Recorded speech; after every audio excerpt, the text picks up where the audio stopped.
Welcome to The Sounds of Sand, a podcast inquiring into the beauty and mystery of existence beyond ultimate truths.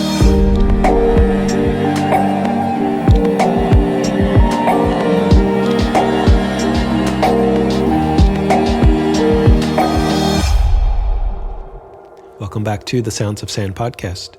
This is Michael Riley. Before we begin today's episode, I just wanted to take a moment to say that if you would like to support this podcast and the mission of Science and Nonduality, please consider becoming a SAND member.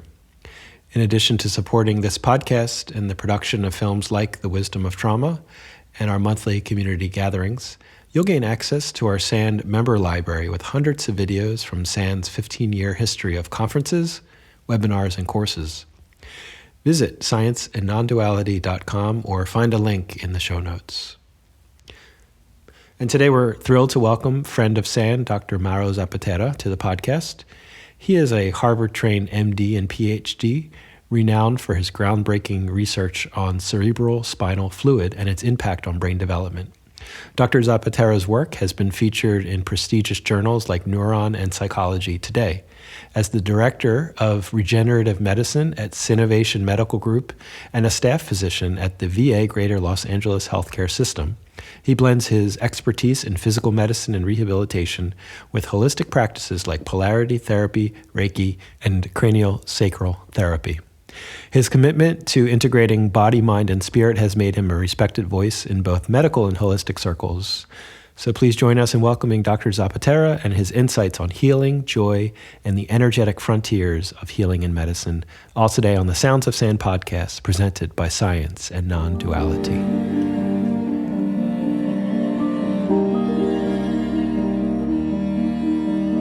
All right, I'm here with Mauro Zappaterra. Thanks so much for being on the SAND podcast with us today. Thank you for asking me to participate. Very honored. Yeah, you've been, speaking for the team at SAND. You're one of our favorite guests because you effortlessly blend science and mysticism in a really authentic way. So it's always a delight to talk to you. And I've spent the last few days listening to a lot of your live talks at SAND and your webinars, and you did a conversation last year actually about cerebral spinal fluid with Zaya Maurizio. So maybe we'll touch into that as well. But I was actually kind of curious about some of your background, if you wouldn't mind talking about that. Like, has this weaving of medicine and science and spirituality, for lack of a better word, always been part of your path, or is it something that developed in your adulthood, or how did that come about? Yeah, that's a great question.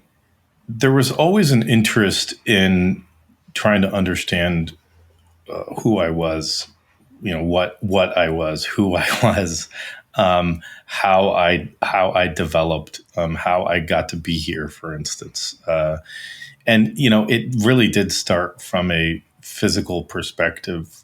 I was always interested in, when I learned about embryology, the development of any species, or the creation of a plant from a seed, for instance, a vegetable. You plant a little tiny seed, and then next thing you know, you can have a 12-inch long carrot in the in the soil, and it's sort of like what goes behind the properties of actually creating these structures. And just in my own experience, growing up, there was always a sense that we were larger than our physical bodies, that there was something beyond our physical bodies. And even though it couldn't be, let's say, or I didn't have the ability to see it,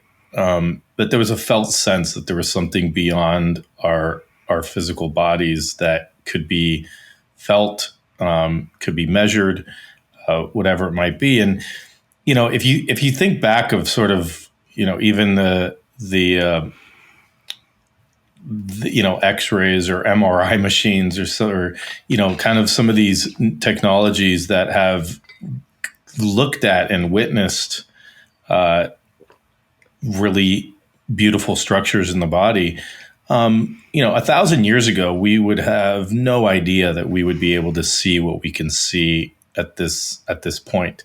And as technology develops, I think the sensitivity of which we are going to be able to perceive not only the physical structure but other energetic structures is going to improve. And so there was always this sense of like, here I am, here's this physical being, but there's an energy beyond the physical body that I'm perceiving, that I'm sensing. And I wasn't making it up. I wasn't, this wasn't something that I was making up. It was a true felt sense. It was like, like I'm touching a pin, like I could tell you it's sharp.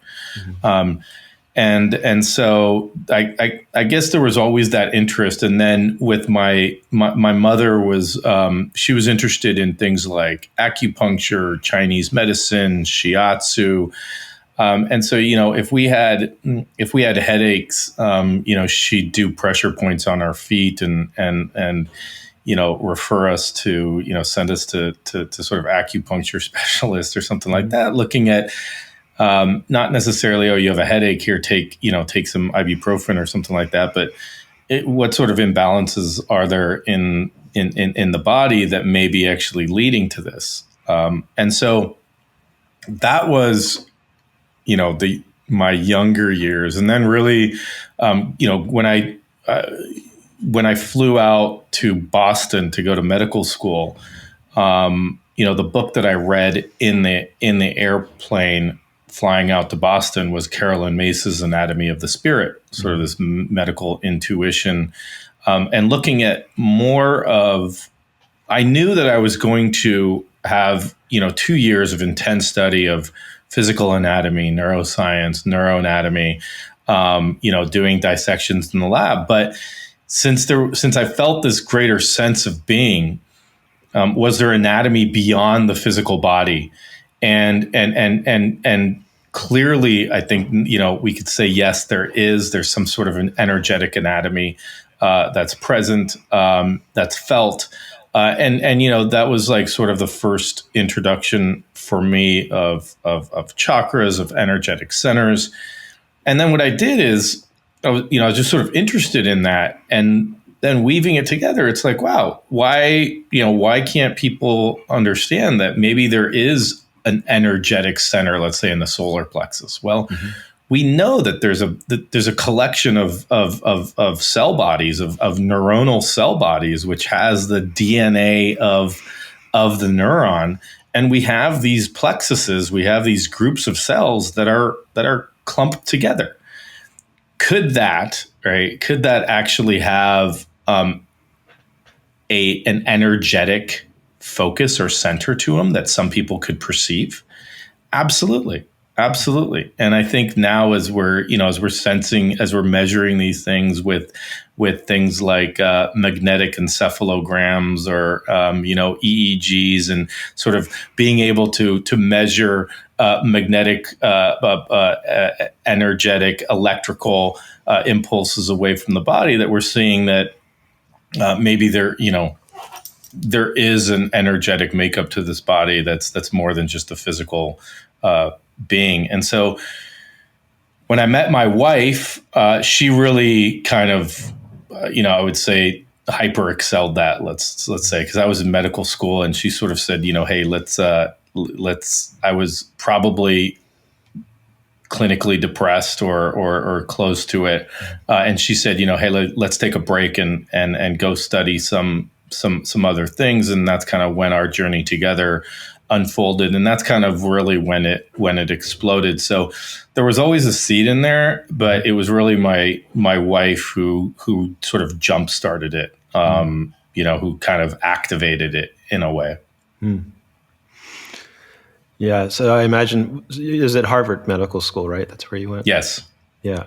Like, could you talk about these things like in class and with your classmates, or was it like taboo to talk about chakras and energy fields and things that can't be tangibly measured? I was actually pleasantly surprised, and maybe it was the way that we came about it, which was very open. and it was anatomically and physiologically based. So just like I explained, for instance, when we came back from Santa Fe, my wife and I, they actually had like a complementary and alternative medicine sort of day where they exposed all their students to various now what we call complementary medicine modalities, acupuncture, Chinese medicine, whatever it might be. And we actually gave the presentation on polarity therapy or chakras and how they, how to work with these, how to actually tap into them. And my wife actually demonstrated how to do an assessment, an energetic assessment.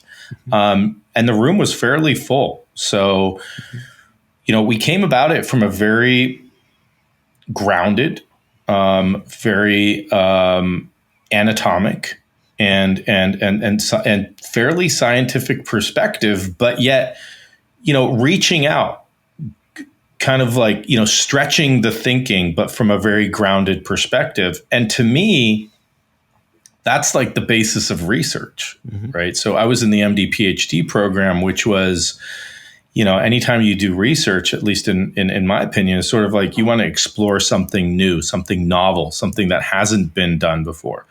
Of course, it's more easy to kind of, to replicate other studies or to do something that's maybe slightly similar and to kind of stay in the box. But I think if you really want to explore and go beyond the boundaries of really what we truly know, that there's this just capacity to open up our awareness to say, could this even be possible?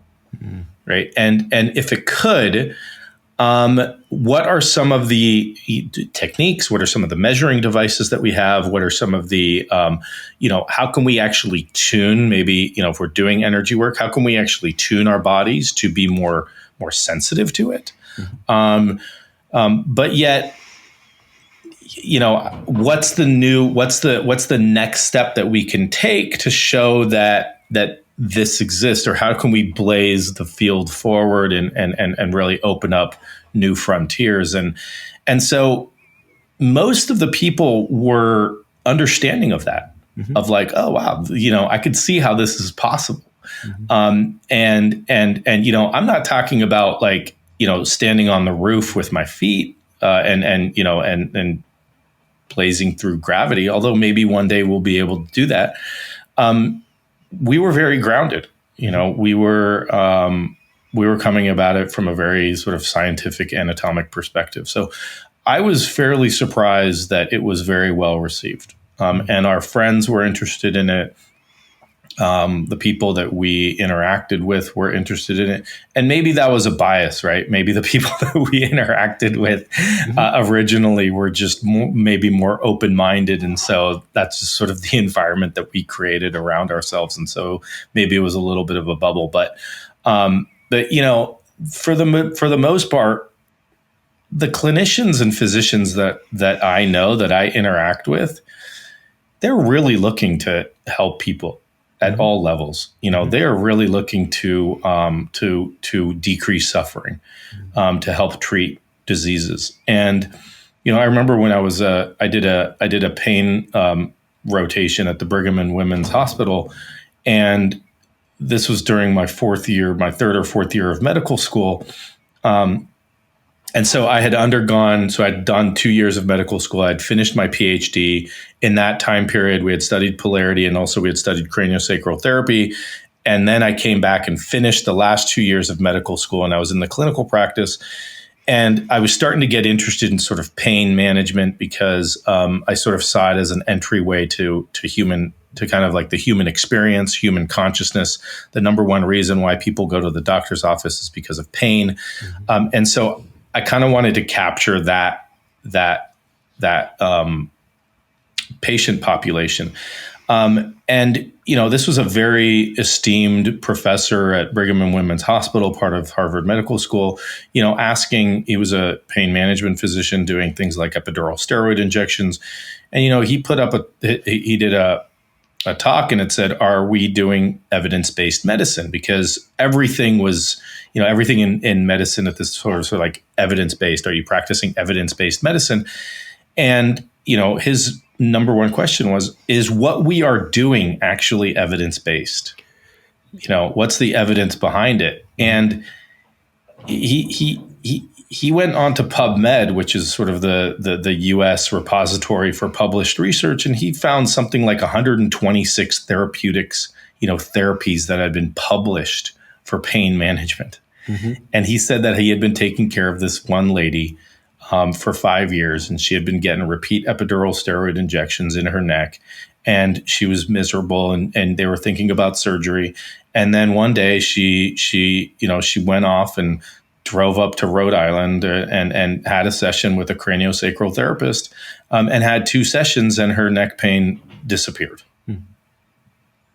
And he goes, she came back to me and her pain was like a 1 out of 10. Mm.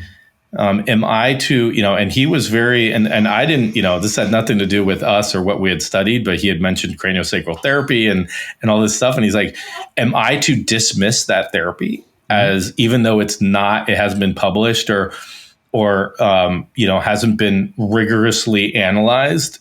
That one person went up, got 2 sessions, and the pain was gone. Right. Or significantly decreased. He's like, am I going to dismiss that therapy as not working because there's no evidence to support its use? And he said, absolutely not.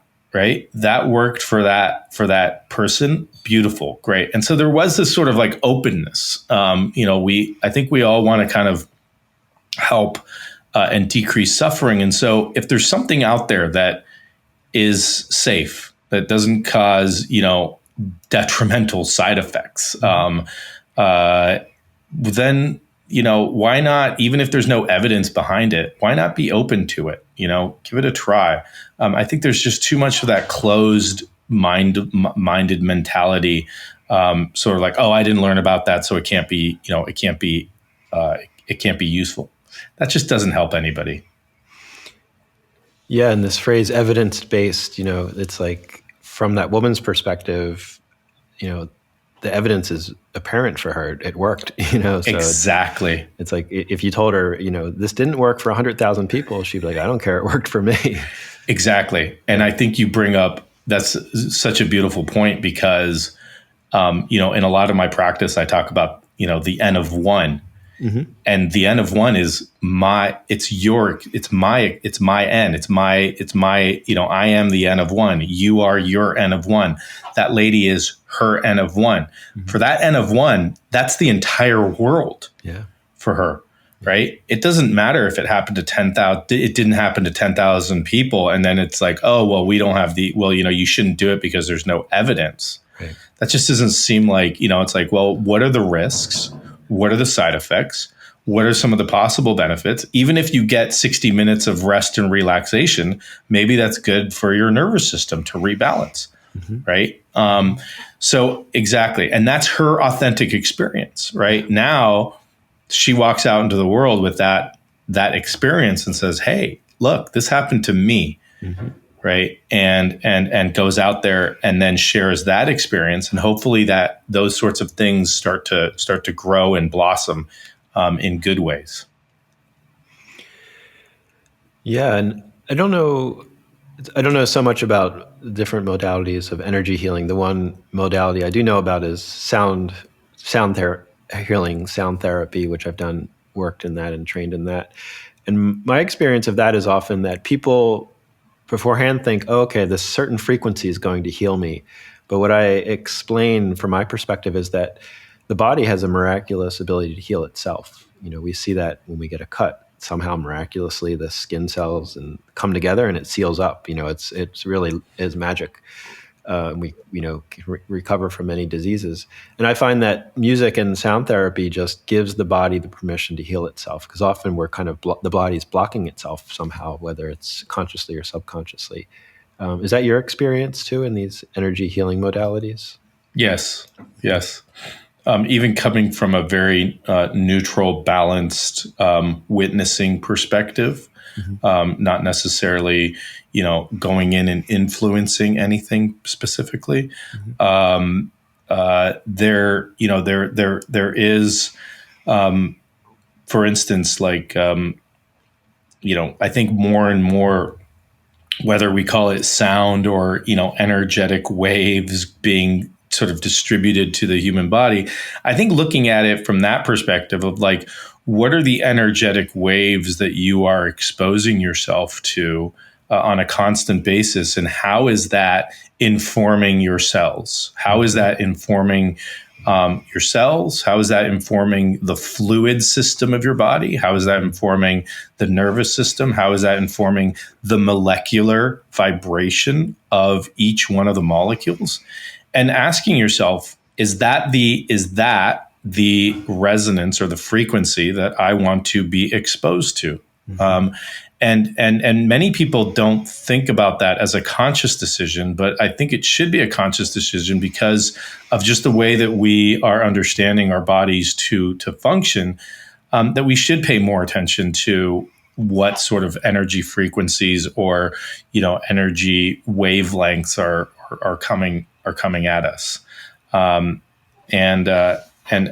yeah, sound being, or some sort of, I think we're gonna, to me at least, what I'm seeing in the literature is that sound and light healing is going to explode in the next 5 to 6 years. Yeah, that we are going to, even studies out of MIT are starting to show visual and auditory wavelengths being sent in and affecting chemical brain waves, or brain waves.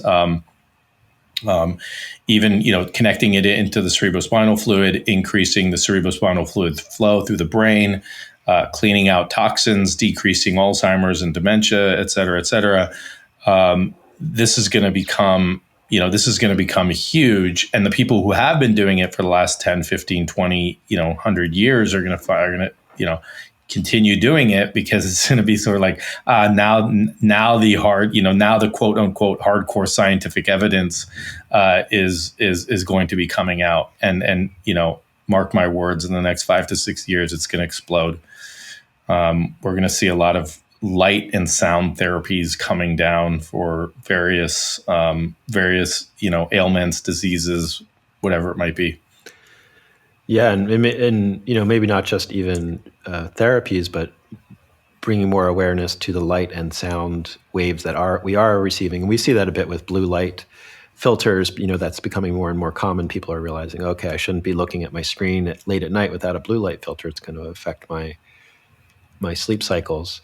And sound too. If we live in cities, we're bombarded with this cacophony of just not pleasant sound waves, compared to what we can hear in nature. So it's both becoming more aware, just like we became aware of air pollution, whatever that was. Yeah. 80 years ago, we said, oh, maybe it's not so good to have all these coal plants.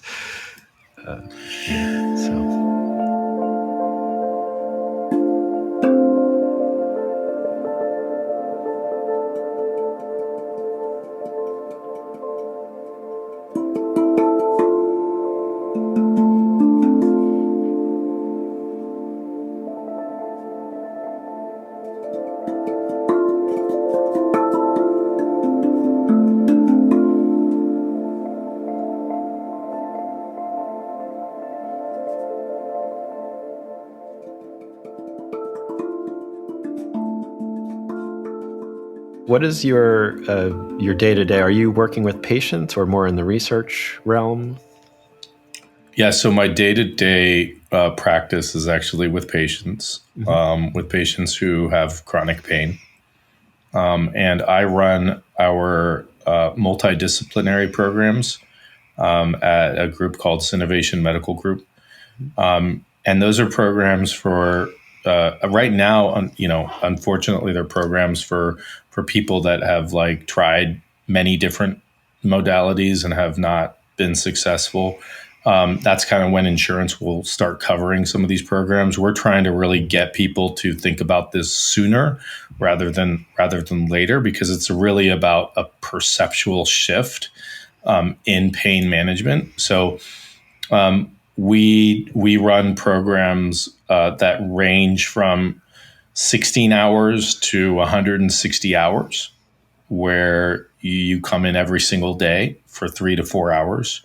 And there's a lot of education, there's a lot of mental exercises, there's a lot of mindfulness, there's a lot of meditation, there's a lot of physical activity, physical therapeutic activity, combined with mindfulness, combined with meditation, movement exercises. We talk about nutrition and trying to get people on a healthy diet, and really just trying to really shift the perception of pain. These are people who unfortunately have suffered either spinal cord injuries, or have undergone back surgeries, or have chronic pain from numerous ailments. And so I specifically run those programs.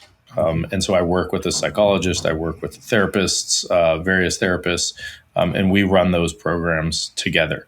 I also have a mindfulness. I do mindfulness for chronic pain.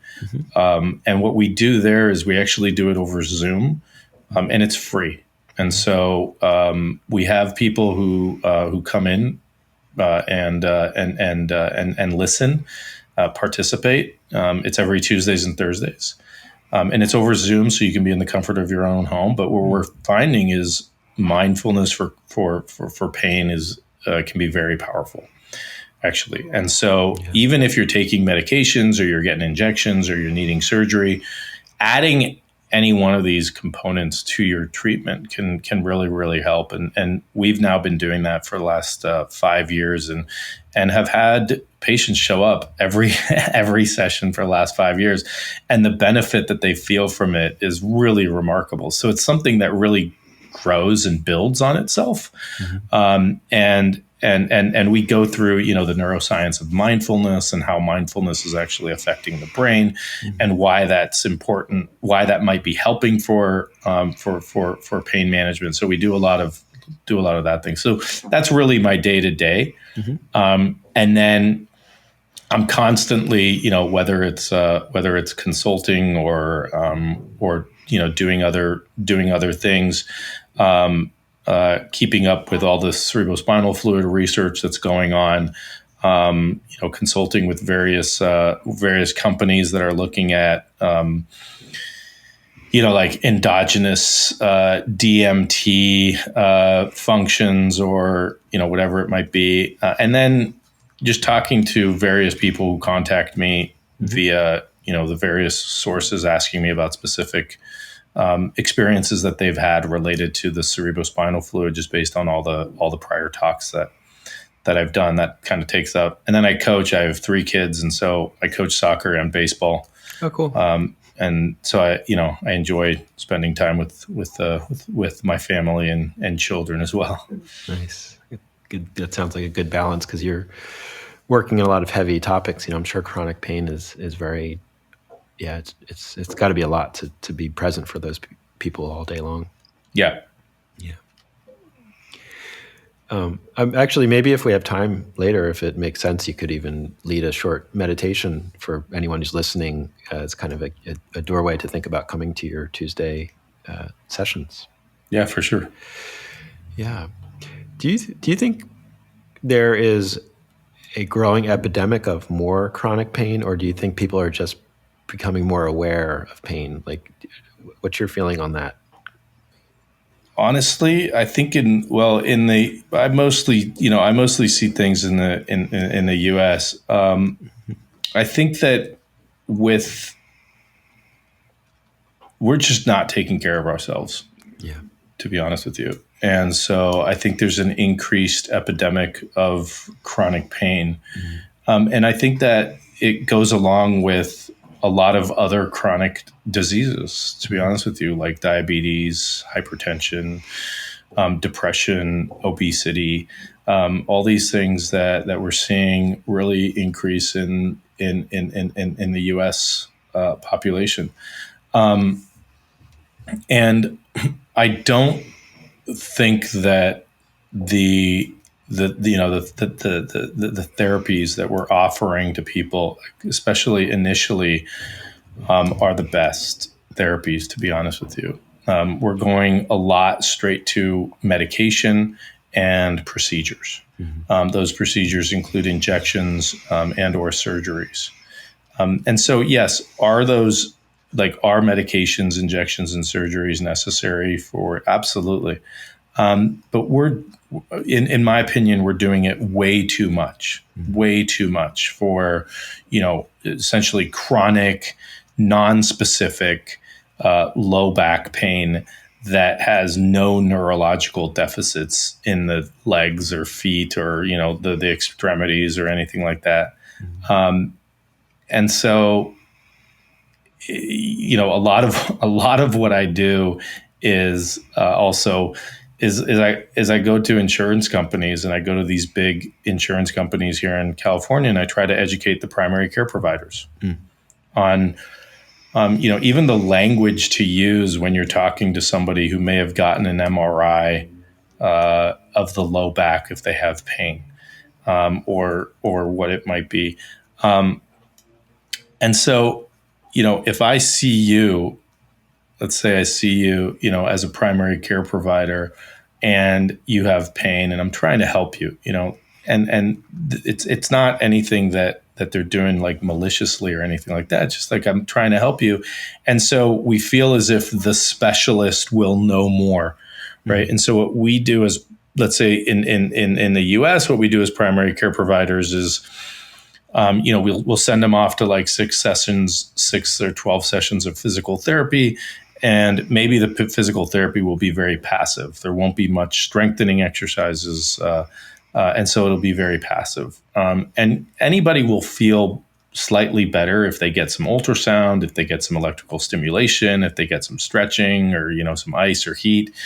But if you're not doing the strengthening that's necessary, and the joint mobilization that's necessary, and the core activation that's necessary, it's very likely that you're going to improve, and that improvement is going to be sustained. Mm-hmm. And so, unfortunately, we get the treatments that we do. That's what our insurance approves. We go back to our primary care provider, and now, what is written on the note is you failed physical therapy. And nobody asks, well, what did you do during physical therapy? And why do we say that you failed it, right? That's just the language. But what that does is that then buys you imaging, right? That buys you an MRI. So if you failed physical therapy, like, such and such, patient X failed physical therapy. Now you can get your MRI, and that's what everybody wants. It's like, oh, I want to get an MRI because that's the definitive diagnosis. My MRI is going to show what's wrong with me. And so, and guess what? They've done studies on this where, for instance, they've taken people with absolutely no neck pain whatsoever, and they've done MRIs, and 87% of people with no neck pain have what we would consider to be positive findings on an MRI. So what's the likelihood that I'm going to find something that some sort of arthritis? Pretty high. Mm-hmm. But what happens is that we get that, and we sort of we pathologize it. Yeah. We physicalize it and we pathologize it. So it's sort of like, oh, I have degenerative spine disease, and that's why I'm having pain.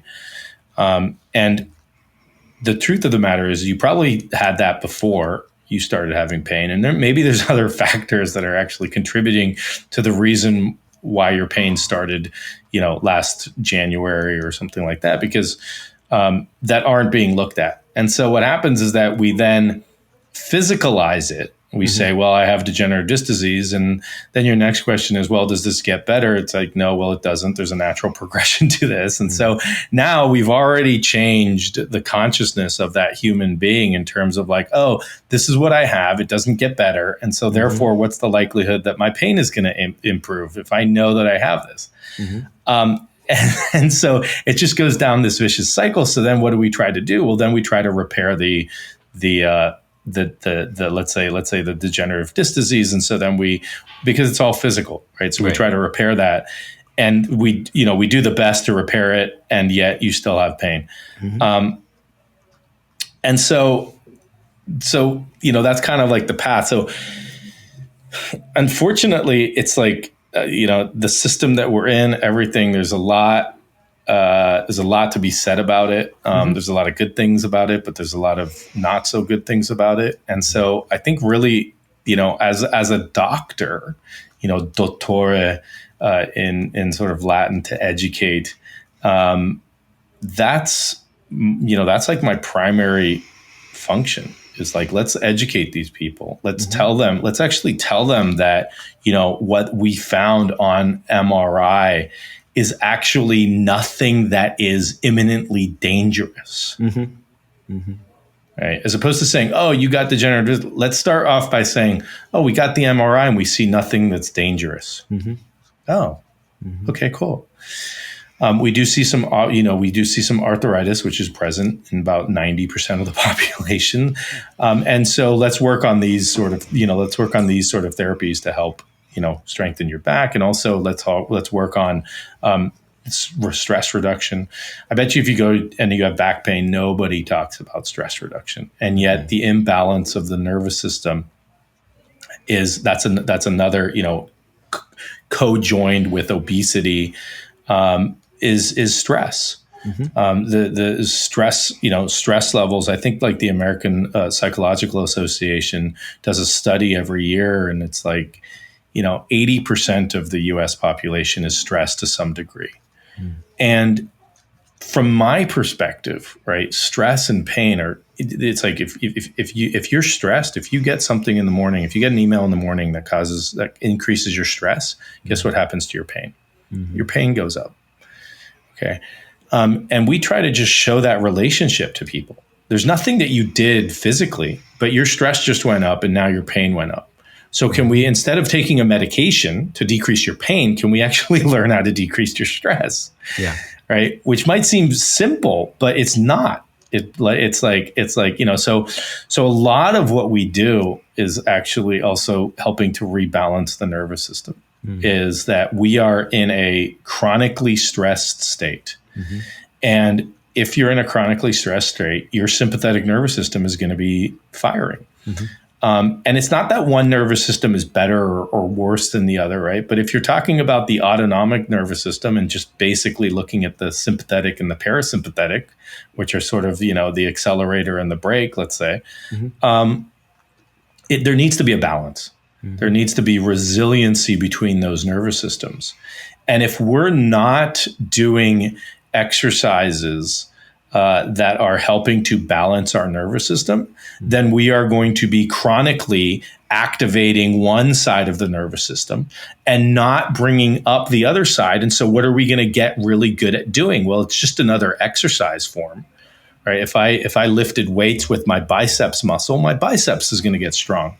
Well, if I'm chronically stressed and activating my sympathetic nervous system, well, your sympathetic nervous system is going to get pretty good at being stressed. But if you're not exercising the other side, the balance of that, if you're not doing things that help decrease your stress, then then there's no resiliency in the nervous system. And so you're always on hyperdrive. And that's going to cause problems in and of itself. And so finding things that help to bring balance and regulation by activating the parasympathetic nervous system. There's a lot of literature on, increasing vagus tone, the vagal nerve being the main nerve that controls the parasympathetic nervous system, even referring back to, you said music and sound, right? Even this analogy of a nerve having a tone, right? And increasing vagus tone, because what does that mean? Well, if a musical chord, right? If you have a string on a guitar and it's not tuned and it's flabby, well, you're not going to get a very good tune coming from that guitar string. But if you increase the tone of that, right? If you turn the little dial and now you see the string sort of becoming nice and taut, now you pluck the string and you get a really nice tone from it. Okay, well, that's kind of a similar analogy to our nerves, right? Our nervous system. And so you have poor vagal tone, which means that your vagus nerve isn't functioning very well. It doesn't have, when it activates, it's not really strong or robust, or it can't balance the sympathetic nervous system that well. So again, stress, obesity, hypertension, diabetes, all these things are sort of epidemics, and chronic pain to me is just another, sort of like another manifestation of a chronic disease that we're living in, with chronic stress and chronic inflammation, and all these things that we're doing to our bodies as sort of, the drivers of it. Right. If that makes any sense.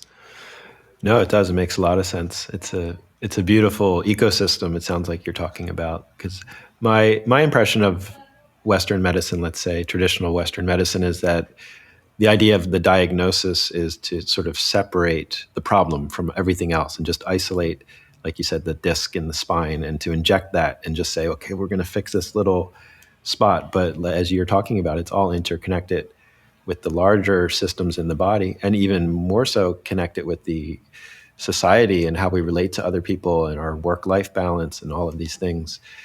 So it feels like much more expansive, that it's looking at the totality of that, injury in your spine as part of, a cascading ripple of interconnectedness. That's exactly what we're trying to do. Yeah. And, some people get great benefit, and some people, maybe it's not for them. For whatever reason that might be. A lot of people feel like it's the surgery that's going to really fix them, or, right. it's this medication that's going to really help, or whatever it might be. And yes, surgeries and medications do have a role. But to me, it's sort of all this other things that need to be incorporated within, so that can we actually, if we do need the surgery, can we actually improve well and heal better with the surgery? Or if we do need the medication for a short period of time, can we then decrease from that medication? Because almost all medications have side effects and are affecting our body in known or unknown ways. And so can we decrease that exogenous, that external input, and really focus on what can I do from within? Mm-hmm. Right. And that's another shift in perception is we're always looking at like, oh, what can you do for me? What injection can you give? What medication can you give me? As opposed to like, what can I do? Right. What powers do I have within? And as we unleash those powers within, you can do some profound healing. Mm-hmm. So, we're really trying to kind of like tap into that untapped potential in every single human being, and allow their natural powers to be unleashed, to heal from within. Whether that might be some sort of exogenous, right? Maybe that is a medication for a few weeks, months, years, or you do need an injection or surgery, or even sound, right? Sound from external. Mm-hmm. But I'm always sort of asking, what is the sound that we can make from the inside, right? Humming or singing or beating on my belly, right? Or whatever it might be. And how are those resonances, right? Even the resonance of my own humming, it's like, oh wow, I went to that, let's say, sound healing bath, and I felt this, and this is what I heard, and I'm actually gonna replicate that with my own vocal cords. And as I'm walking down the street, I bring that sound into myself in that resonance. Yeah. So, I'm always looking at ways of increasing that self-efficacy in people, so that they can actually say, oh, look, let's say my pain is increasing, or my stress is increasing, or even my mood is changing. What can I do right now? What sort of breathing technique may I do? What sort of mindfulness, what sort of meditation technique, what sort of directional attentional technique can I use? Yeah. To really help shift that focus. So that's what we're looking at.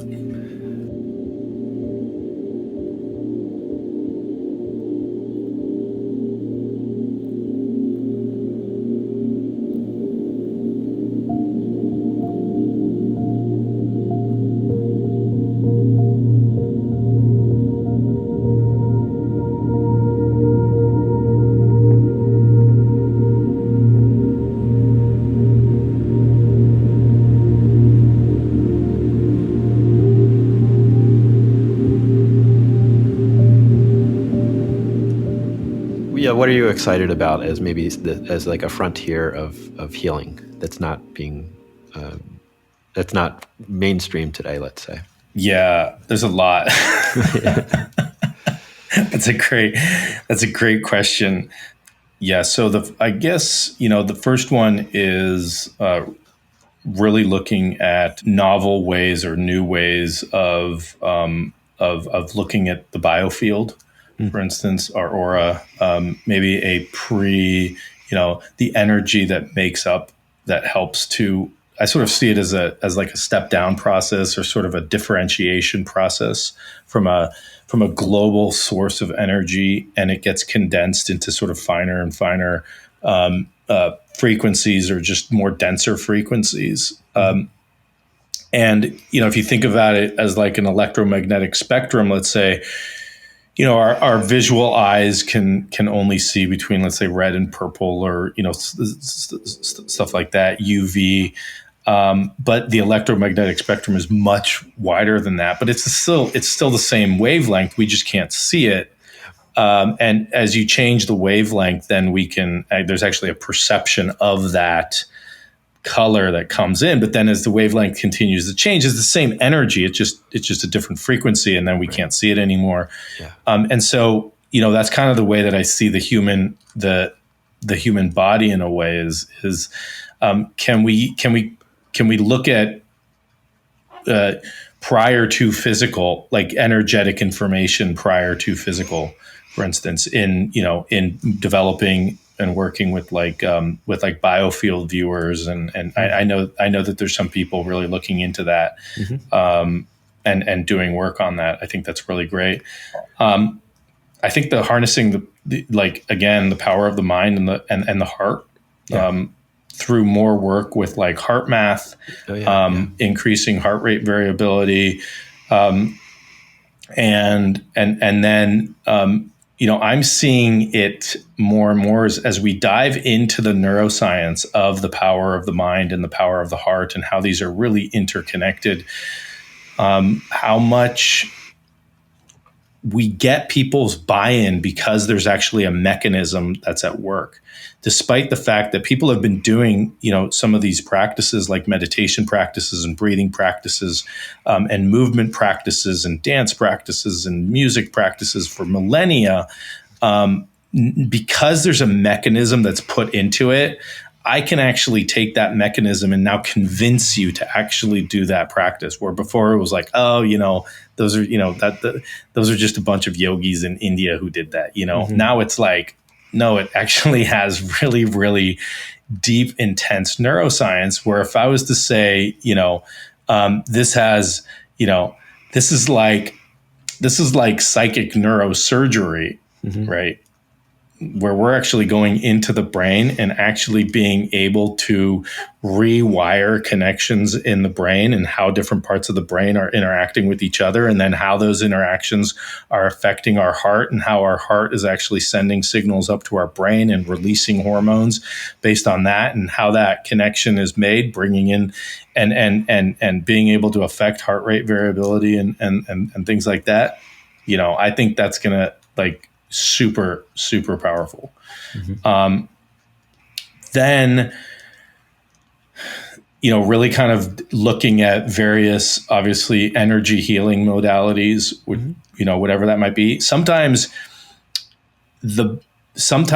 our system, whatever our system is, does need a little bit of like a reboot, or like some sort of calibration, or like, let's say let's say, okay, my body is vibrating at a certain frequency over here, and it's not feeling so good. Oh, if we show it a different frequency, maybe it can actually recalibrate to that frequency. And that, whether that's done through energy healing, through sound, through light, through, pulsed electromagnetic fields, all these sorts of different ways of using electromagnetic energy to affect our system. And then from that, I'm really excited about the use of psychedelics in pain management, in psychotherapy, I do think that is going to be a very, very powerful, again, external therapeutic, where it's sort of like you might need a jump start.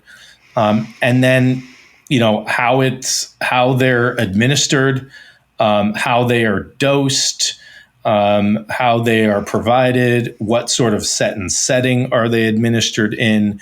Are we able to do it, alone, or do we need guides and therapists, et cetera, et cetera? Those are all things that, that's going to be worked out. But the mechanisms of some of the psychedelics are really exciting, and from my specialty is physical medicine and rehabilitation, and there's a lot of really interesting studies that are ongoing right now of the use of, for instance, DMT in stroke recovery, or psilocybe in phantom limb pain, for instance. And so, so if you think about the mechanism of some of these psychedelics, of not only possibly acutely being anti-inflammatory agents, but then chronically having, increased ability to rewire the brain, and sort of creating this environment of a chemical milieu in our system that opens up the brain's threshold of change, right? And then, to me, the key part is that you don't just give the therapeutic, because then it's integrated into the treatment plan, which is, the treatment plan is, what's the activity that you want to then learn to do. And so, because the chemical milieu has just opened up your brain to be, let's say, more plastic or more malleable, so that new connections can be made. What are those connections, and how consciously can we drive those connections such that we can actually obtain the goal that we're looking to obtain, but driving it with our ability to consciously regulate our thoughts, to consciously direct energy in that way, that as we open up the brain's mechanism of malleability, of increasing neuroplasticity, but then we consciously, or with a therapist, help direct where we're going and where the new connections are being made. And that, that'll be, let's say, in the next 20 to, let's say, 10 to 20 years, which is really, all those things I think are really exciting. And I'm seeing the break points right now, which is really cool. Nice. Well, that's a nice, optimistic, exciting thing to think about, these futures of medicine, and it gives a bit of hope for people that are suffering with these chronic conditions you're talking about, these epidemics that are happening in society. Exactly. Yeah. So, as I mentioned earlier, we're getting near the end of today's episode. Would you like to lead us in a meditation, a guided meditation? Maybe Sure. 5, 7 minutes, 10 minutes, whatever you want for. Yeah. Okay, cool.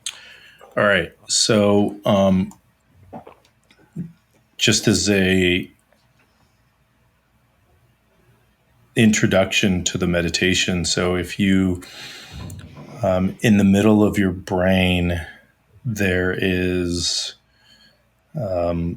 fluid-filled spaces called the ventricles. And these are filled with the cerebrospinal fluid. And this fluid bathes the inside of your brain. There's actually a hollow cavity in your spine that goes inside your spine all the way down the middle of your spine, and it bathes the outside of your spine, and it bathes the outside of your brain. So just kind of like knowing that your entire brain and central nervous system and spine are buoyant. They're sort of floating in this in this fluid. Okay, so that's sort of the prelude.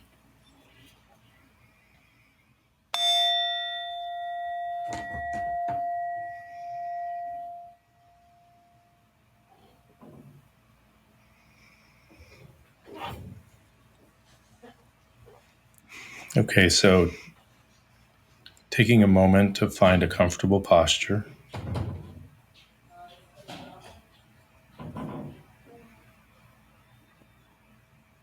Feeling relaxed yet alert.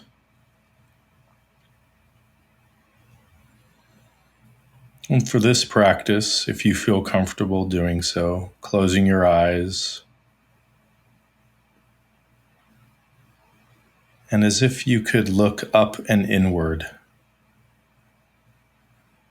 as if you could look into the middle of your brain, almost as if your eyes are resting back,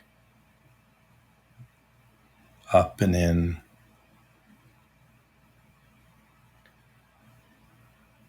And directing your attention to this fluid-filled space in the middle of your brain.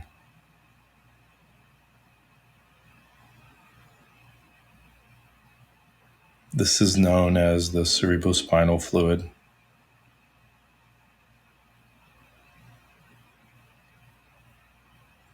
And even if you've never thought about this fluid before, had no idea it was there, just saying hi to it.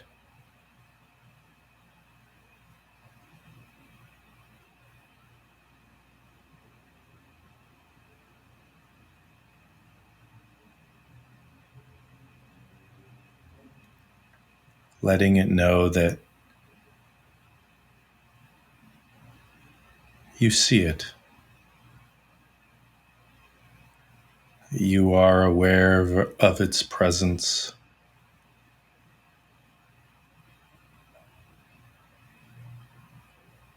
And just noticing what happens, if anything.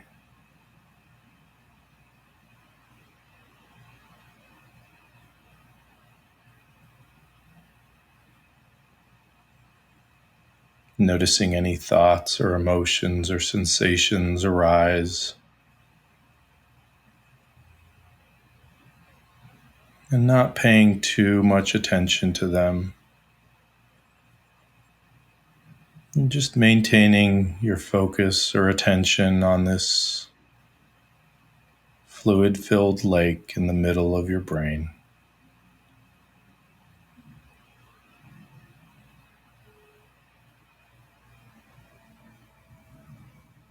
And allowing your attention now to expand and imagine this connection from the middle of your brain all the way down the center of your spine, all the way in the middle of the center of your spinal cord. This fluid bathing the outside of your spine, the outside of your spinal cord, all the way into your sacrum,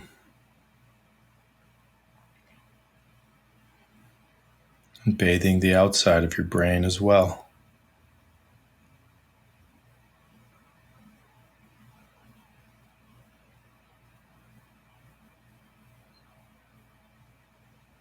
Seeing if you can get a felt sense of the fluid as a whole, bathing your entire brain and spine.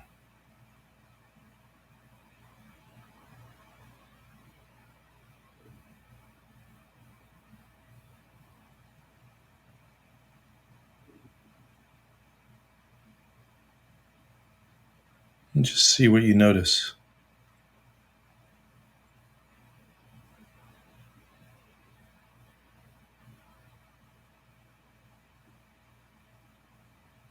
What arises for you in your awareness?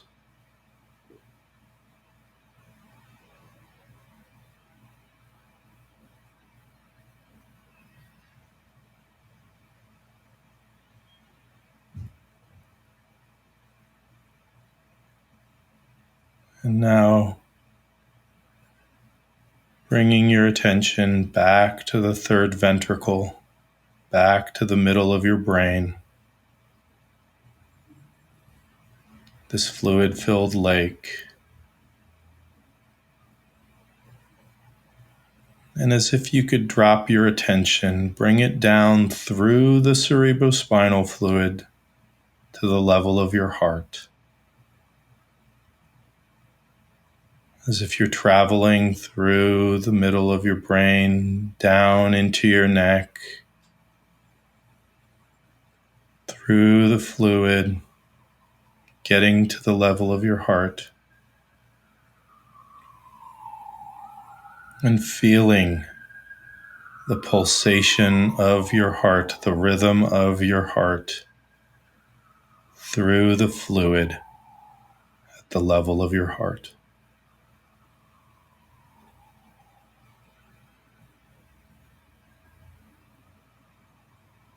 Allow the heartbeat to fully inform the fluid,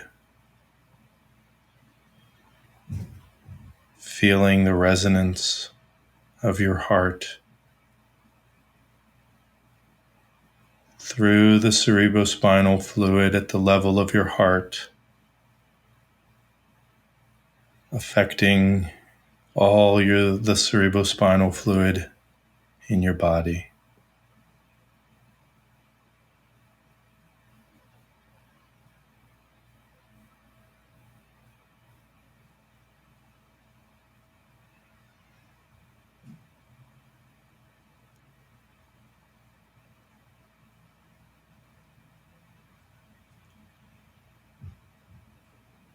And if you wish,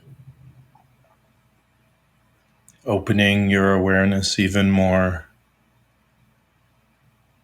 and just opening yourself to universal love, allowing that universal love to come through your heart, pulsating your fluid, the cerebrospinal fluid, pulsating your spine and brain,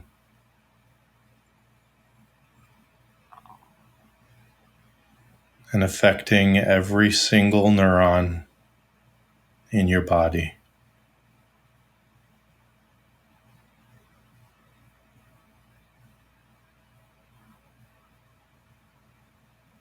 Feeling that universal love being disseminated through your fluid,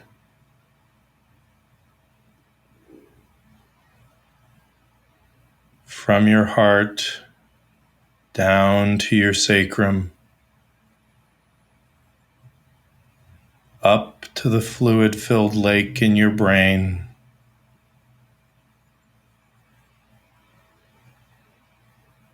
bathing your pineal gland,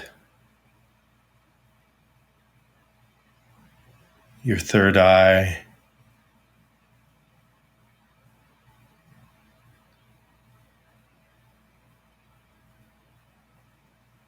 and just resting in that felt sense of universal love, bathing your entire body.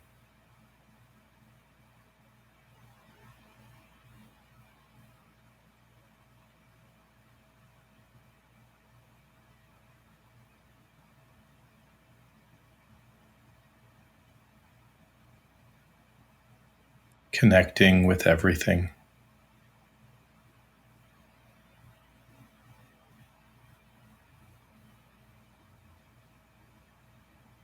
Connecting to the totality of all that is potential.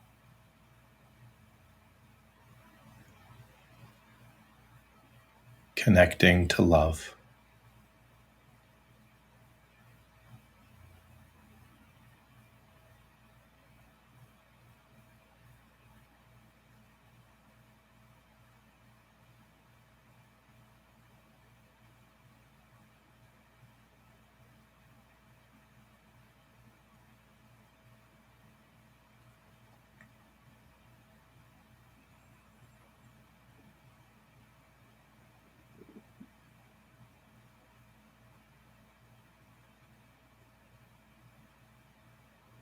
And from there, bringing your attention back to your heart.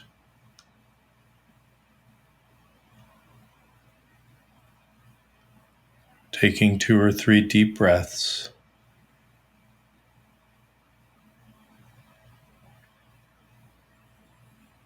Feeling the sensation of the breath in your body. Feeling your feet on the ground or whatever surface they may be on. Feeling your thighs making contact with the chair, your hands in your lap.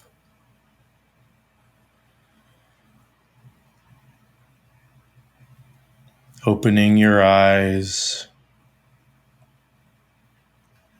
reorienting yourself to your room and surroundings. Stretching or moving if you need to stretch. And just taking a moment to reflect on your practice.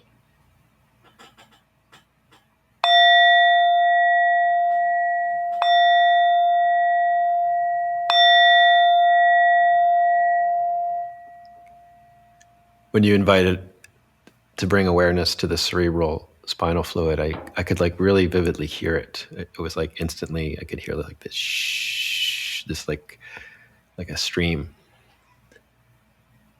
And same with bringing attention to the heartbeat. And it reminded me, do you know the composer John Cage? No. He was like in the 20th century, kind of like an art, very avant-garde composer, but he was really into Zen Buddhism. Mm-hmm. And he was obsessed with the idea of silence. And he actually wrote a piece of music called 433, which is a completely silent piece of music where the pianist sits at the piano and doesn't play anything. So it was kind of like a art piece. But he became obsessed with finding silence. And he would go into these soundproof, they're called anechoic chambers, that are like acoustically completely silent. And he would go in there and, just meditate and see what's present. And he said, all that remained was the sound of my nervous system and my heartbeat. Mm-hmm. And it was like, that's all that's present in the void of emptiness and shunyata, is the heartbeat and the flow of the nervous system. That's beautiful. Yeah. Totally. Great. Well, thank you so much. It's always a delight to connect you with the SAND community. So thanks for your time today and for all the exciting and wondrous portals you opened for us. Yeah, thanks for having me on. It's always a pleasure. And thank you for listening to The Sounds of Sand. We invite you to explore more of our talks, dialogues, videos, articles, events, and offerings through our website, scienceandnonduality.com. If you've enjoyed this conversation, please consider becoming a member to access our massive library of SAND content, available exclusively to SAND members.